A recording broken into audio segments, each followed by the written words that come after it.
निकाल तर धक्कादायक आहेच आहे, पण यामध्ये अनेक शंका सुद्धा जनसामान्याच्या मनामध्ये येत आहेत, हे नाकारता येत नाही.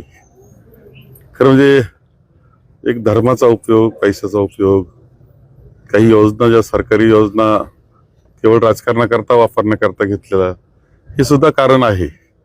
आणि याच्यातून हे त्यांना जे दिसतं जागा मिळालेल्या, खरं म्हणजे हे खरं यश नाही.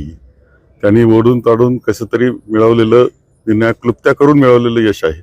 ना कोणाला रोजगार दिला, ना महागाई कमी केली, ना छत्रपती शिवाजी महाराजांचा पुतळा कोसळला, त्या भ्रष्टाचाराची चौकशी केली, ना स्त्रियांच्या अत्याचारावर उत्तर त्यांनी दिलंय. आणि याच्यात हे कसं यश मिळतं, याबाबतीत अनेक शंका लोकांच्या मनामध्ये आहेच आहे. याबाबतीत मी तर स्पष्टपणे म्हणलं की ज्या संसाधनांचा वापर भारतीय जनता पक्ष सध्या करतो आहे, हे लोकशाही